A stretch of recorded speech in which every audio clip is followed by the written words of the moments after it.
Hello, मैं audible? नमस्कार, good evening to all. मैं doctor Shabnam Akhadi, dental surgeon, Patna, Bihar.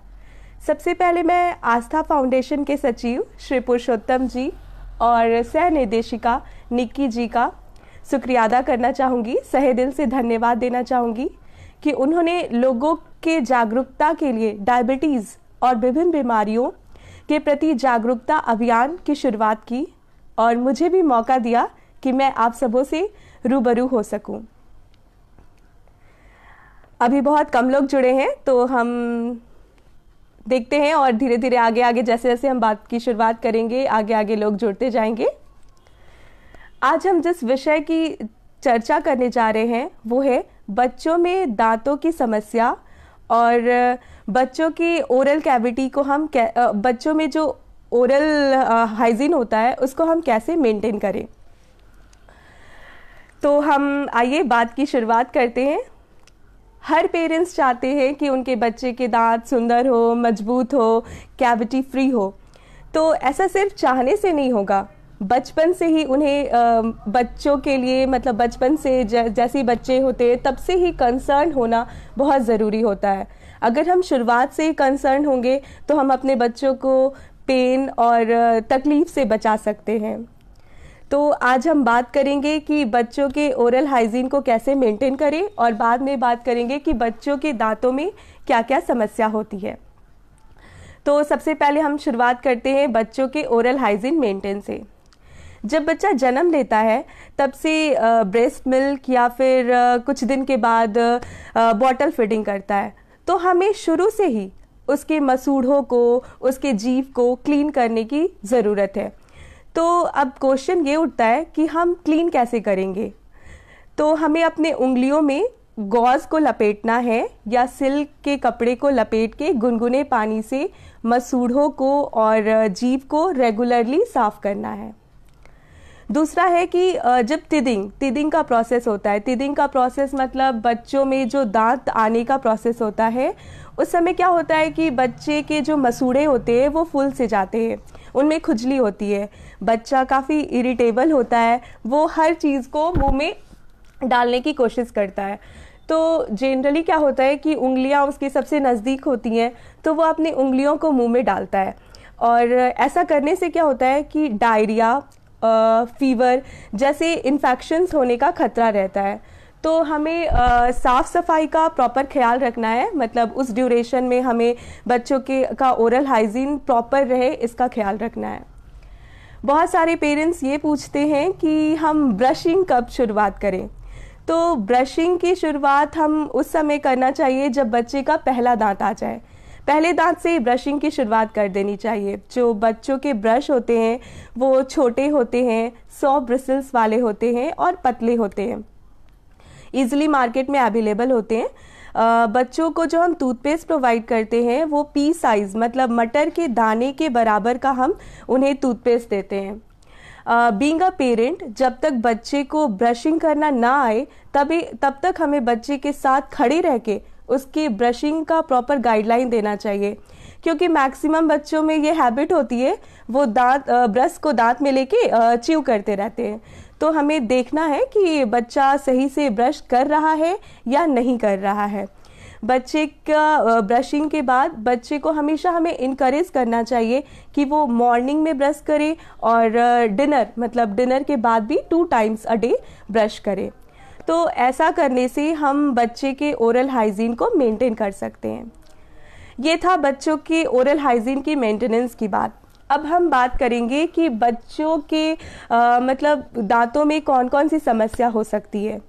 तो बच्चों के दांतों की समस्या को हम 2 भागों में डिवाइड करते हैं। पहला जन्मजात और दूसरा है जन्म के बाद।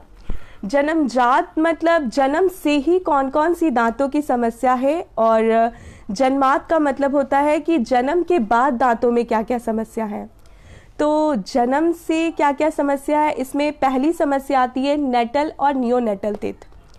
बच्चा जन्म लेता है तो जन्म के समय ही उसके दांत प्रेजेंट होते हैं। भाई पेरेंट्स घबरा जाते हैं कि बच्चा, जनरली बच्चों के तो दांत नहीं होते और बच्चे का दांत के साथ प्रेजेंट है, तो उस केस में क्या होता है कि बच्चा जो है वो सही से फीड नहीं कर पाता है। ये जो दांत होते हैं वो काफ़ी लूज होते हैं और बच्चे को उससे वगैरह हो जाते हैं।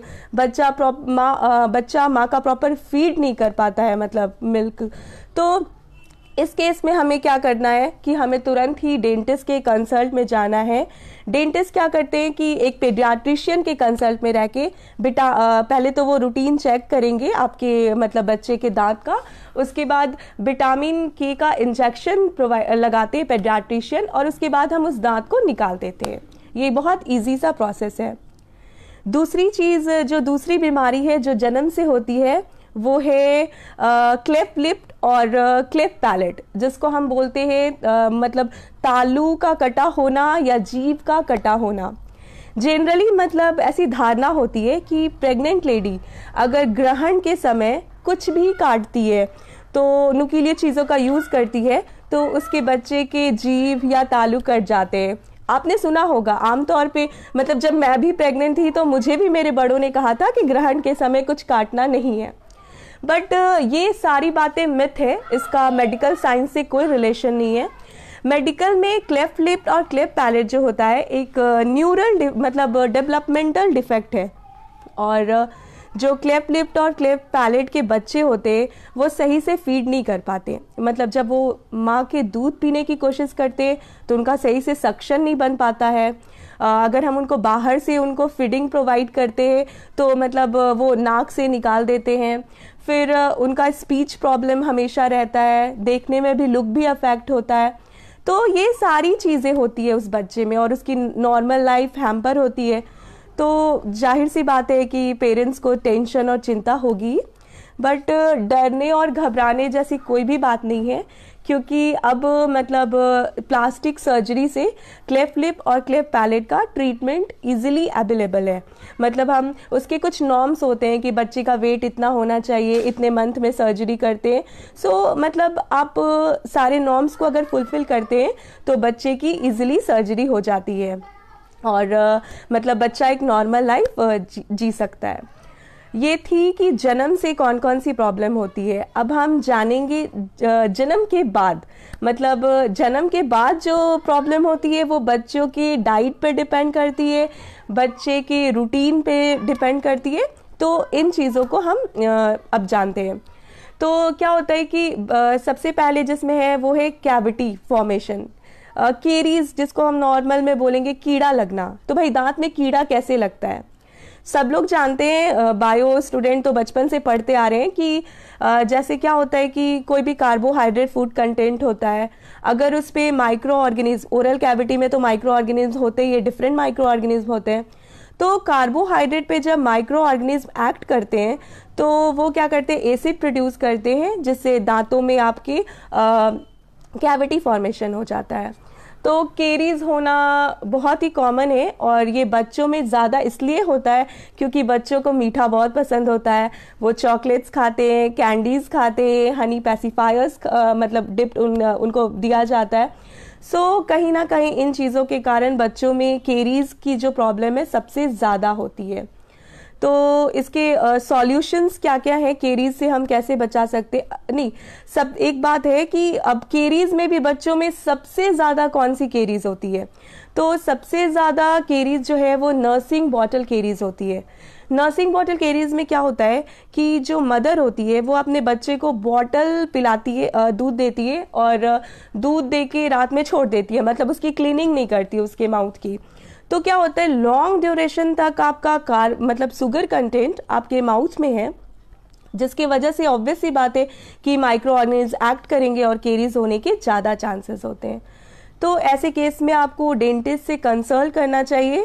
डेंटिस्ट जो होता है वो क्या करेंगे कि आपकी पूरी रूटीन आपका एग्जामिन करेंगे। जो केरीज होता है अगर वो इनिशियल स्टेज में होता है तो वो उसकी फिलिंग कर देते हैं। अगर वो जैसे उसका जो केरीज है वो उसका प्रोग्रेशन ज़्यादा हो जाता है तो फिर पल्प ट्रीटमेंट करते हैं और पल्प ट्रीटमेंट करके फिर फर्दर प्रोग्रेशन से उसको रोकते हैं। ये थी केरीज की बात। अब जो दूसरी कॉमन चीज़ें हैं जो बच्चों में देखने को मिलती हैं वो है टेढ़े मेढ़े दांत। टेढ़े मेढ़े दांत होने के बहुत सारे रीजंस हो सकते हैं, जेनेटिक रीजंस हो सकते हैं, जॉ का सही रिलेशन नहीं होने की वजह से हो सकता है, थंब सकिंग जिसको बोलते हैं अंगूठा चूसने की आदत।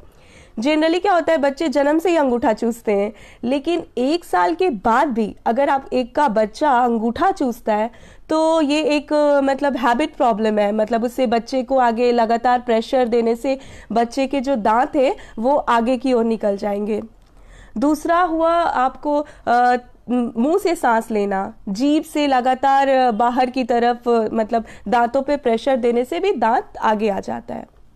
और हम पेरेंट्स क्या होते हैं कि दूध के दांत को लेके ज़्यादा कॉन्शियस नहीं होते हैं। हमें लगता है कि भाई दूध के दांत है गिर जाएंगे, हम ज़्यादा सोचते हैं कि दूध के दांत है गिर जाएंगे, जब असली वाले दांत आएंगे तो हम उनके बारे में कंसर्न करेंगे। बट ऐसा नहीं करना चाहिए, ये बहुत ही गलत चीज़ है। हमें शुरू से ही बहुत कॉन्शियस होना चाहिए। मतलब अगर आपके दूध के दांत टेढ़े मेढ़े हैं तो मैक्सिमम चांसेस बनता है कि आपके जो परमानेंट दांत आएंगे उनमें भी माल ऑक्लूजन होगा, मतलब वो भी टेढ़े मेढ़े होंगे। तो अब बात करते हैं कि अगर आपके दांत टेढ़े मेढ़े हैं तो क्या किया जाए। तो जब आपके मुंह में प्राइमरी और परमानेंट दोनों दांत होते हैं तो मतलब उस केस में डेंटिस्ट क्या करते हैं, डेंटिस्ट प्लांट एक्सट्रैक्शन करते हैं, मतलब सीरियल एक्सट्रैक्शन, सोच समझ के किस दांत को निकालना है, कैसे करना है, वो ऐसा करते हैं। जब आपके परमानेंट दांत आ जाते हैं, मतलब सारे परमानेंट दांत आ जाते हैं, आपके प्रीमोलर्स भी आ जाते हैं, तब डॉक्टर आपको ब्रेसेस के लिए एडवाइस करते हैं कि भाई आप फिक्स ट्रीटमेंट कराओ। जो फिक्स ट्रीटमेंट होता है उसमें आप ब्रैकेट्स पहनते हैं। ब्रैकेट्स मतलब मेटल ब्रैकेट्स होता है। जो मेटल ब्रैकेट्स होता है वो दिखने में थोड़ा गंदा सा दिखता है ना, मेटल दिखता है, तो इसलिए लोग आजकल सिरामिक ब्रैकेट्स पहन रहे हैं। सिरामिक ब्रैकेट्स वाइट कलर का होता है और ज़्यादा मतलब दिखता नहीं है, कंफर्टेबल होता है। और इन सबको भी छोड़ के आजकल टेक्नोलॉजी डेवलप कर रही है, तो आजकल मार्केट में अलाइनर्स अवेलेबल हैं। तो आप अपने बच्चों को इजीली मतलब उनके जो माल ऑक्लूजन की प्रॉब्लम है आप उसको उससे सॉल्व कर सकते हैं। ये थी बात माल ऑक्लूजन की। जो तीसरी कॉमन प्रॉब्लम है जो बच्चों में बहुत ज़्यादा होती है वो है एक्सीडेंटल केसेस की वजह से। एक्सीडेंटल केस क्या होता है कि बच्चे हैं, अब उछलेंगे कूदेंगे, आप बच्चे को रोक नहीं सकते, कितना रोकिएगा भाई, बच्चे हैं। तो ज़्यादातर क्या होता है कि बच्चे कूदते फांदते कभी कभी क्या होता है कि गिर गए, तो गिरते हैं तो उनके दांत जो हैं वो कैविटी से निकल के बाहर आ गए, तो डरना स्वाभाविक है, डर लगता है भाई दांत निकल गए अब क्या करें। तो ऐसे में क्या करना है कि आपको उस दांत को वॉश करना है और तुरंत ही कच्चे दूध में रखना है, या फिर आपको अपने मुंह में ही उस दांत को मतलब बच्चे के मुंह में ही दांत को रख के पकड़ के तुरंत डेंटिस्ट के पास जाना है, लेट बिल्कुल नहीं करना है। डेंटिस्ट क्या करते हैं कि एग्जामिन करेंगे और उस दांत को फिर से रिपोजिशन कर देंगे और वो आपका दांत फिर से लग सकता है। कभी कभी क्या हो जाता है कि लेट हो जाता है, या फिर मान लीजिए दांत गिरा और कहीं गुम हो गया, तो ऐसे केस में डेंटिस्ट जो होते हैं वो स्पेस मेंटेनर लगाते हैं। स्पेस मेंटेनर जो होता है उसका क्या यूज़ है कि वो मेंटेन करता है स्पेस को, मतलब आपकी जो प्राइमरी दांत टूट गए गिर गए नहीं है तो जो परमानेंट दांत आए वो अच्छे से आए, मतलब उनमें उनको निकलने में कोई प्रॉब्लम ना हो, तो इसलिए हम स्पेस मेंटेनर का यूज़ करते हैं। ये था स्पेस मेंटेनर। अब क्या होता है कि अगर दांत मतलब टूटे तो ये अगर मतलब थोड़ा सा दांत टूटे, मतलब ऊपरी हिस्सा टूट जाए, तो इस केस में डेंटिस्ट क्या करते हैं आपका मतलब फिलअप कर देते हैं, वो कंपोजिट से उस पार्ट को बिल्डअप कर देते हैं। और अगर एक्सीडेंट में क्या होता है कि जैसे जो आपका चोट है वो नस तक पहुंच जाता है, मतलब दांतों के जड़ तक पहुंच जाता है, तो इस केस में केवल कंपोजिट बिल्डअप करने से नहीं होगा, इसमें आपको पहले डेंटिस्ट पल्प ट्रीटमेंट करते हैं, मतलब पल्प का ट्रीटमेंट करेंगे, फिर आपका कंपोजिट बिल्डअप करते हैं। उसी तरह अगर आपका मतलब परमानेंट दांत चोट लग जाता है परमानेंट दांत में, तो परमानेंट दांत में डॉक्टर आरसीटी करके फिर उसमें कैपिंग की फैसिलिटी प्रोवाइड करते हैं। तो ये सारी जो चीज़ें थी, ये बच्चों में कौन कौन सी कॉमन सी बीमारियां होती हैं और बच्चे कैसे अपने ओरल हाइजीन को मेंटेन करें, ये मैंने आपको बहुत ही ब्रीफ में बताया, ताकि होप है कि आपको ये सारी चीज़ें समझ में आई हो और आपके लिए उपयोगी हो। आपके जो भी सवाल हो आप कमेंट बॉक्स में लिख सकते हैं, मैं सेशन के ख़त्म होने के बाद उसके आंसर्स ज़रूर दूंगी। हंसते रहिए, मुस्कुराते रहिए और अपने भी दांत और आसपास जितने लोग हैं उनके दांत को भी बोलिए कि हमेशा अपने दांत अच्छे रखें, ताकि सारे लोग खुल के हंसे, मुस्कुराएं। Thank you, have a nice day.